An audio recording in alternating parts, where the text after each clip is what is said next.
Kasi kapag hindi umiikot yung bola, ibig sabihin nun, patay yung opensa nyo. Yo po si Kapitan. So, simpleng knowledge lang, individual knowledge sa rotation. So, motion offense to. Importante to kapag hindi talaga kayo magka-team or first time nyo lang magsama-sama. Kailangan to as an individual knowledge meron kayo. Kasi kapag hindi umiikot yung bola, ibig sabihin nun, patay yung opensa nyo.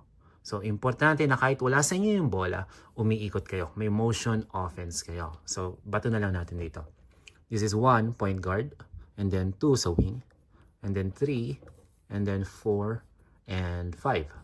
So, automatic, ang gagawin natin depensa is open zone. Yun ang ginagawa ng depensa ng mga Pinoy. Okay? So, this is zone defense. 1, 2, 3, 4, 5 yung opensa natin. Yung bola is nasa 1. Okay? Sabihin natin, pinasa ng 1 dito sa 3. Pinasa niya yung bola sa 3. Ngayon, kapag napasa yung bola dito, hindi kayo pwede magstay. Yung 1 nandyan lang mismo, yung 2 nandyan lang din. Bakit? Kasi magiging patay talaga yung opensa nyo. Okay? Less percentage yung makakascore kayo. Okay? Kasi kapag hindi kumikilos yung opensa, ibig sabihin yung depensa nakafocus lang dito and mas lalong titibay mas solid yung depensa nila kasi alam nila na walang kumikilos sa opensa.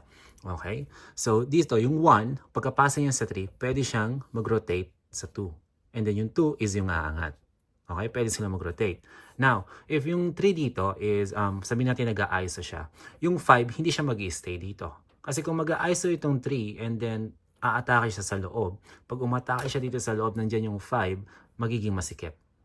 Remember, kung nasaan yung bola, hindi kayo pwede magkumpulan dyan. So, hindi pwedeng nandyan yung 3, andyan yung 5, and then yung 4, sabihin natin pupunta rito sa gitna. Hindi pwede yon. Kailangan bigyan nyo ng space yung may hawak ng bola. So, kapag nandito yung 3, andyan yung ball, yung 5, pwedeng pumunta dito sa gilid, or pwede siya dito sa corner. Most teams may ganon. Kasi kapag umatake itong 3, dito, automatic kick out dito sa 5. And then kapag umatake itong 3 dito, yung 4 pwedeng umangat or pwede dito mismo sa gilid. Okay? So, importante talaga yung ball rotation. And then yung 2 and 1, kapag umatake dito yung 3 din, yung 2 na nandito, kailangan niyang umangat palalo.